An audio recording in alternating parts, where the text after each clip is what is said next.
Hello, friends. Welcome to A Little View podcast, the podcast where the perspective may be small, but the conversations are anything but small. I'm Gwen, your podcast host, a soon-to-be dietitian, a health coach, and an advocate. This is a podcast where we talk about things that aren't talked about. We're the voice for the unrepresented. We're having empowering conversations about healing your mind, body, and soul. And we're bringing on guests to share their inspiring stories. This is A Little View podcast. And I just want to say a little disclaimer that this podcast is for educational purposes only. It is not medical advice. Always talk to your doctor about your own health journey first.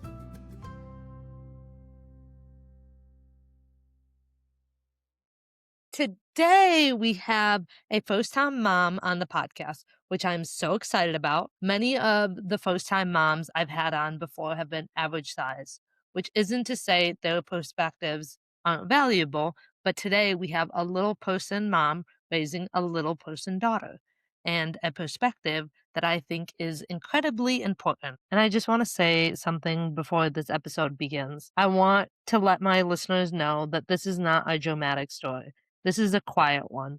And sometimes the quiet stories are the ones that get overlooked. The ones that don't have a dramatic, crazy explanation. It's the simple ones that mean the most. So joining us on the podcast today is Allie O'Connell. And Allie, could you please introduce yourself to the listeners? I'm Allie, 31 years old, mommy of a 9-month-old Ophelia Rose. I'm a teacher, wife, teach preschoolers, 2.5-year-olds. And you're going back to school too, aren't you? Yeah, I'm going back to school for early childhood education, getting my bachelor's degree so I can get some more money. My career is teacher. I love it. I love children. Now I finally this year I have one of my own. I will say she is quite the cutie. Every time I see pictures of her. Did you always know that you wanted to be a mom? Yeah, I did. And Colin, we talked about it while dating and then married. We just wanted to accomplish a few things before we had her. We Yeah. got a house together. We got new windows and a new furnace, a dog, of course. And then we were ready. We were ready to bring a little person into this house. And we're doing wonderful as well. We're just learning every day how to better our relationship and better being parents. And can you take me back to the moment that you found out you were pregnant? What was your first feelings of that? I knew something was going on, and Colin was there every step of the way. I didn't hide anything. And I got a test from the store on my break and came home and took it and found out. We just hugged each other. And then we finally were like, okay, how are we going to tell the family? We waited. I went to an OB appointment and confirmed with the doctor, and we got the first heartbeat.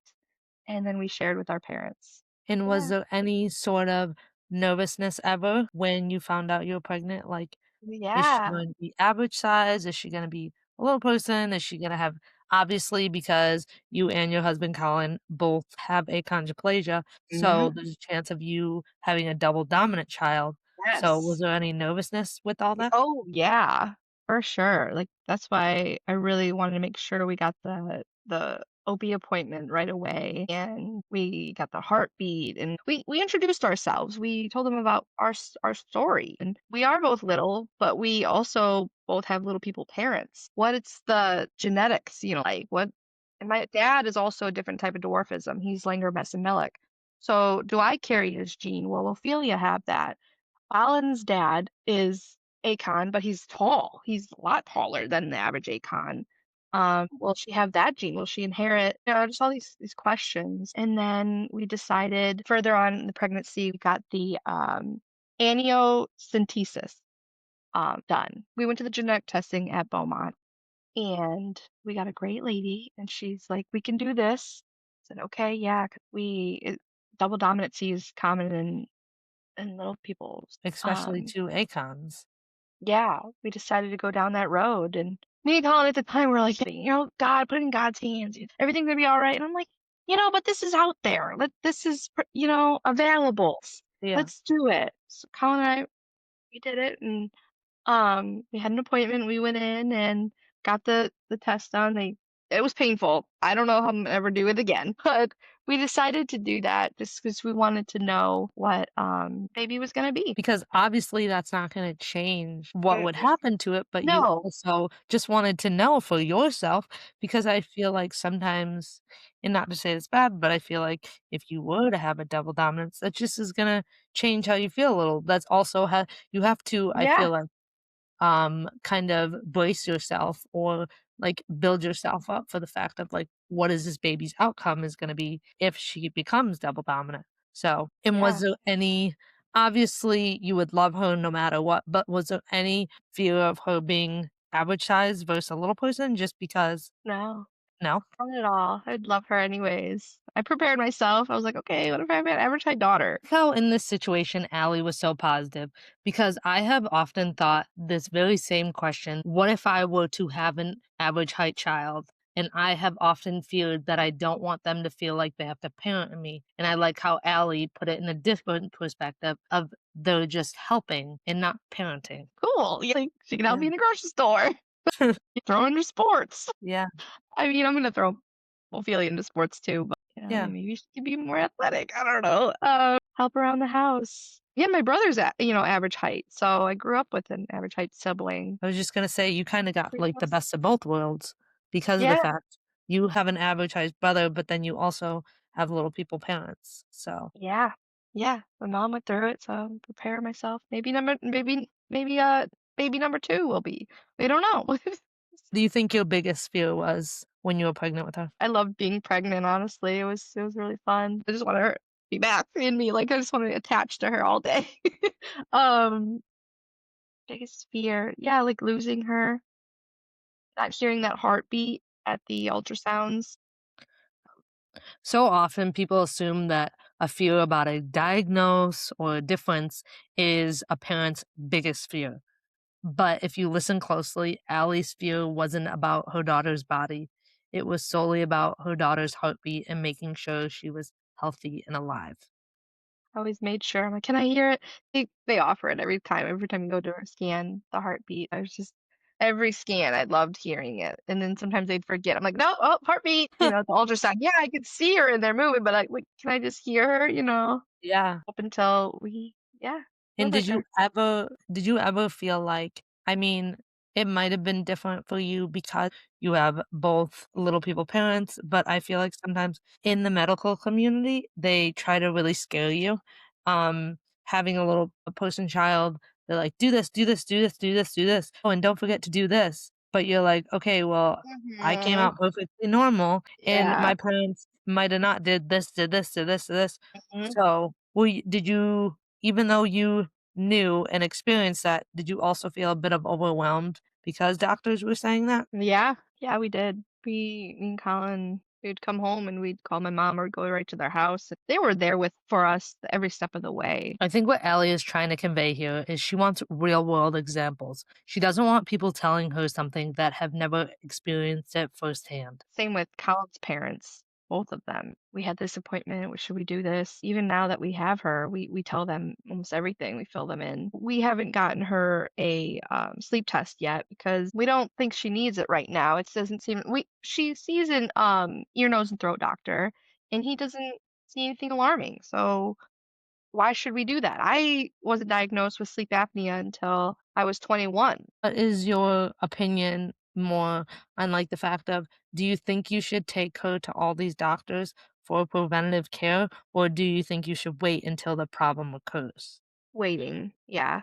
Mm. Waiting for the problem to occur because she's not showing any signs of hearing loss, length, mobility. She's thriving. She's really doing good. She's Yeah. crawling.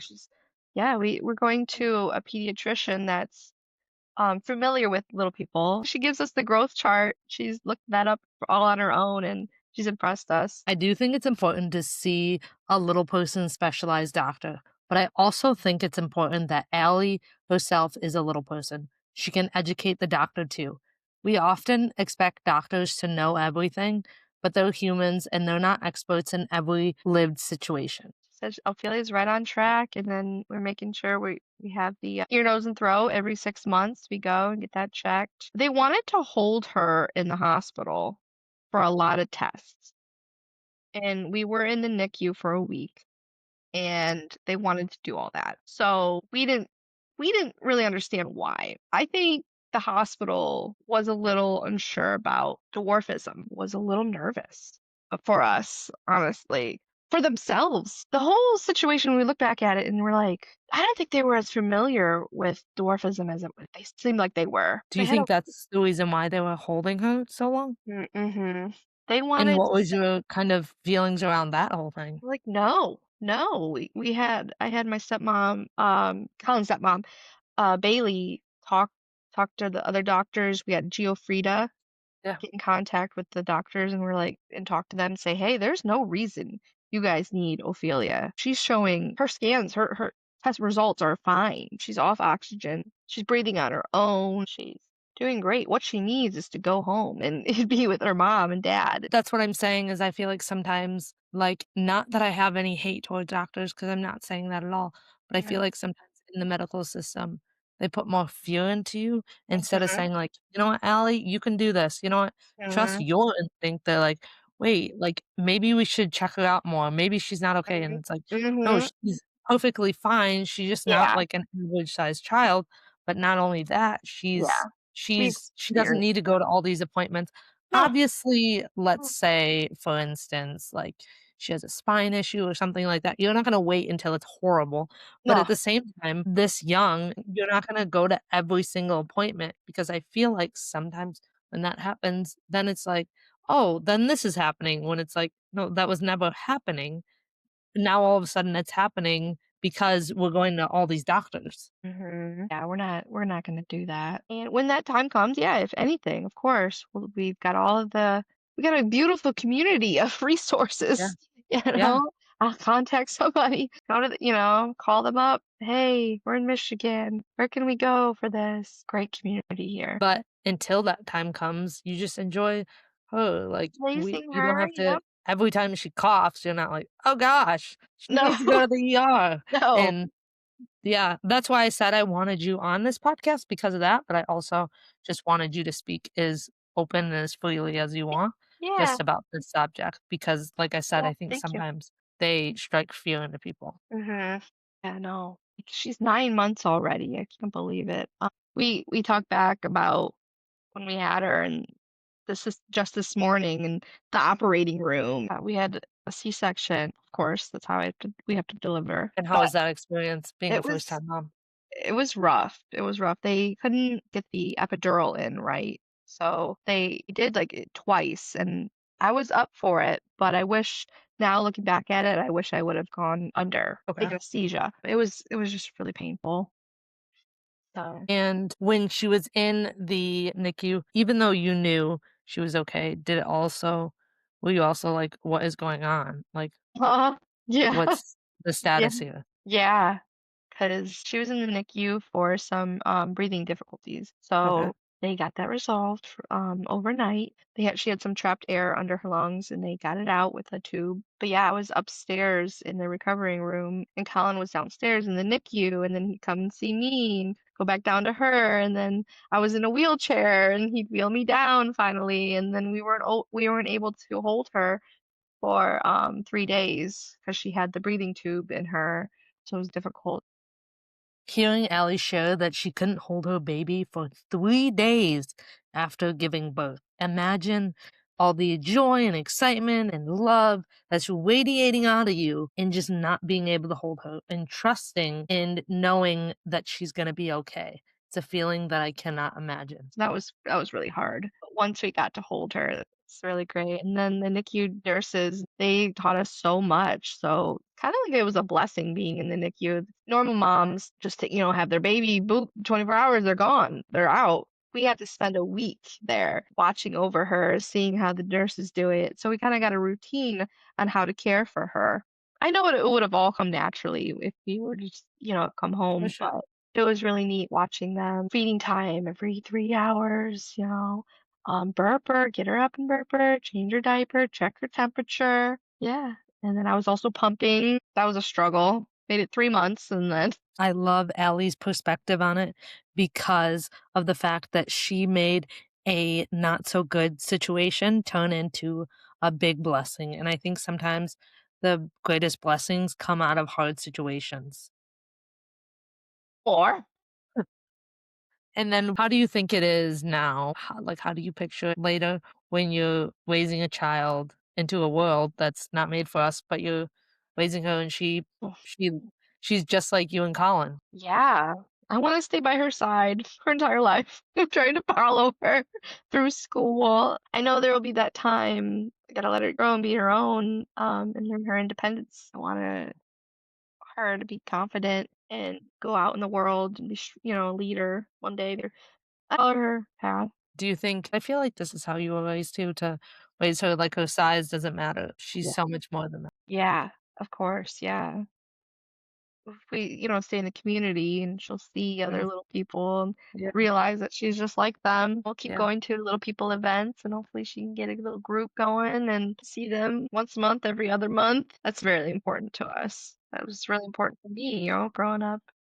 I And feel like community, especially when you don't see yeah, anyone at your school or anything like that, and er, then you can go to a community like that and see people. yeah, I think it's I think it's so cool being able to raise her just like you, as in the fact mhm, of, like, obviously you didn't choose that, but I was always, like, so envious of, like, your family situation or family situations that had mm, because my yeah, family, they don't understand me. mm, Like, so you know, it would be cool for Ophelia to be like, "Mom, like, this happened or this happened pertaining to her size," and be like, yeah. "Yeah, don't Oh, let that yeah. This is how your become, mom like." handled it, and this is how your grandma handled it, Exactly, I don't know yeah. how to handle that, ask your grandma. Yeah, that's what We're I'm 5 saying, like minutes away from them. Maria's got all the support she needs. I know, I was pretty lucky. I see little people of America a little differently because my life is little people of America. I can just go to my mom and dad's. I have an aunt and an uncle and a cousin that are little too.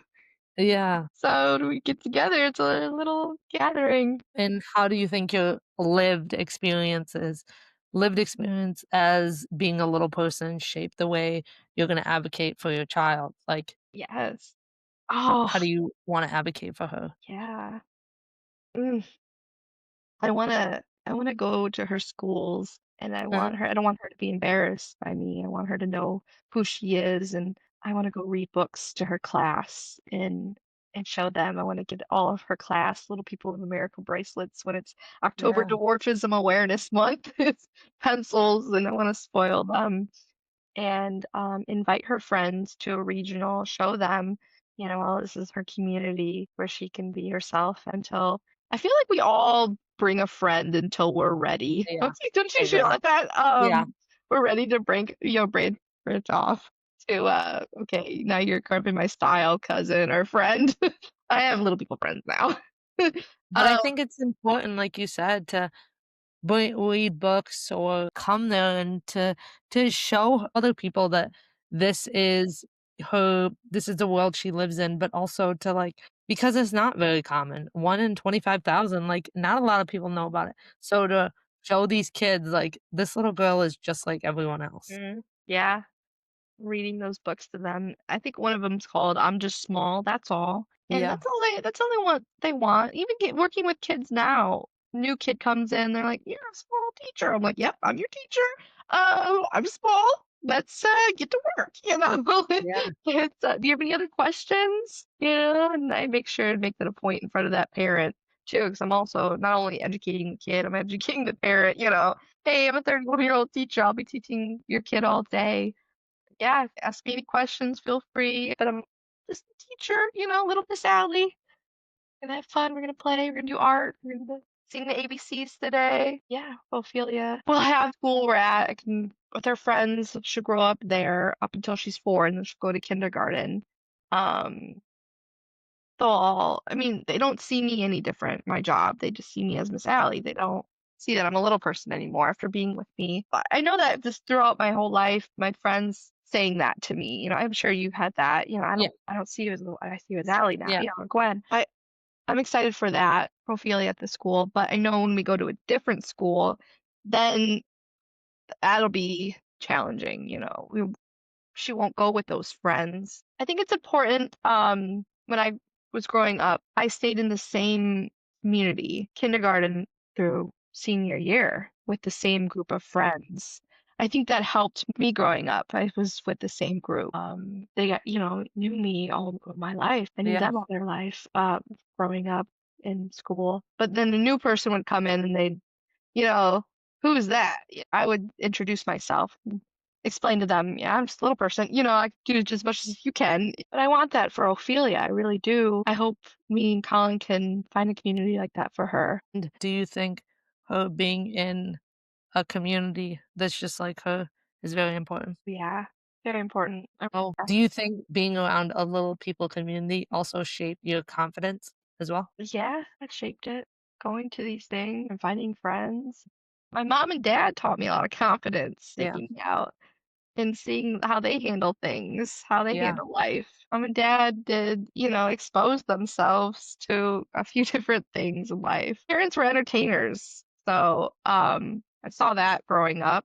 Dad was the mascot. My mom, dad did elf gigs. My dad did leprechaun gigs. I know that's frowned upon a little bit, like, little people community. That's how my dad made money. And I'm sure he wasn't doing it as a way to make fun of himself, but No. just having fun. I mean, like, Mhm. you Yeah, can do something without making fun of yourself, but having yeah, fun with the yeah. situation and bringing light to the situation. So, kind of like with what you said, though, how you saw your parents act in public and how you saw them just have confidence for themselves. That's how you want I mo Ophelia to see you and Colin. Like, yeah, I it's mocked you it. want, Yeah. yeah, I said, "Oh, my mom goes to the grocery store and she shops for clothes, and that's how she gets things down. She asks yeah, people, or she gets a stick or the wrapping paper roll.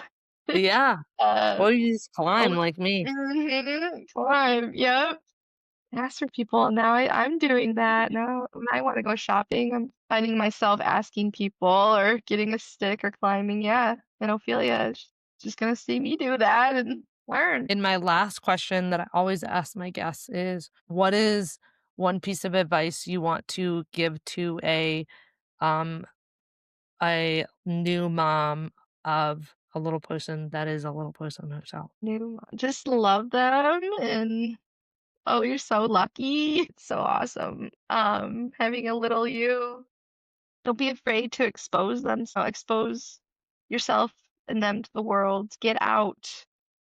Don't stay inside. Get out. Go out. Go adventure. Show them the world. Expose yourself to fear. After that, fear has no power. Look at that. Drop the mic. Um, well, thank you so much, Allie, for being on my podcast and just sharing a little bit of being a first time mom to another little person as well. And thank you everyone for listening today. And I hope you got some insight. And if you're a new mom, and I hope this does not give you any fear, but show you that your child can do anything she puts her mind to, and you can show her that she is loved and she is so much more than her size. So, thank you everyone for listening. Make sure to like, subscribe, share for more episodes, and we'll see you guys next time. Bye.